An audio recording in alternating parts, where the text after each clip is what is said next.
Habari za wakati huu mpenzi wa soka, jina langu ni Tumaini Sekadodo na hii ni Maira Online TV. Usisahau kusubscribe, kulike, kushare na kucomment ili uweze kupata update zetu zote kutoka hapa Maira Online TV.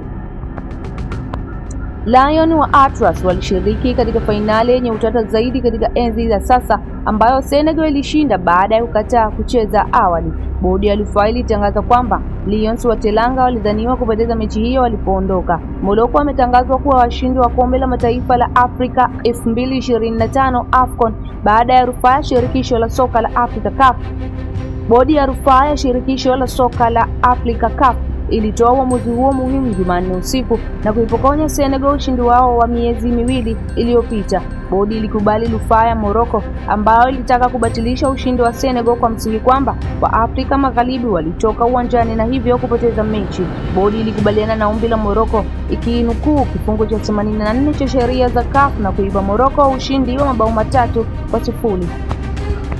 Bodi ya rufaa imeamua leo kwamba kwa kutumia kifungu cha 84 cha kanuni za kombe la mataifa la Afrika CAF, yaani AFCON, timu ya taifa ya Senegal imetangazwa kupoteza mechi ya mwisho ya kombe la mataifa la Afrika Toto NHCAF AFCON Morocco 2025, huku matokeo ya mechi hiyo yakirekodiwa kuwa 3-0 kwa niaba ya Federation Royale Marocaine de Football FRMF.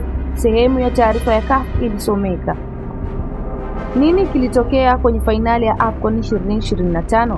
Fainali ya AFCON 2025 iligubikwa na utata mkubwa baada ya Senegal kutoka uwanjani kuelekea mwishoni mwa mchezo. Senegal ilikasirika baada ya Morocco kupewa penalti ya kuchelewa.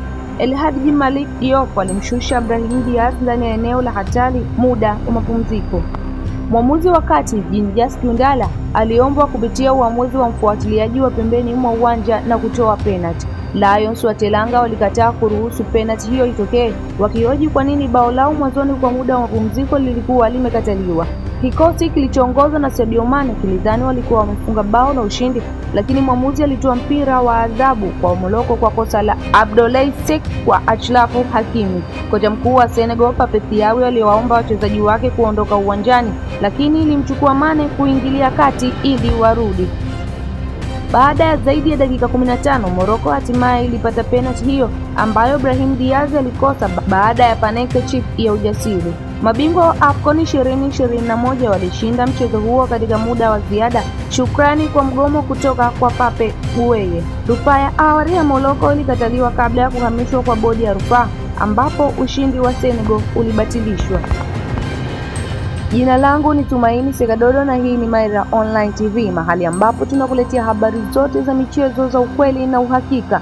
Usisahau kusubscribe, kulike, kushare na comment ili uweze kupata updates zetu zote kutoka hapa Maira Online TV. Kwa heri hadi wakati mwingine.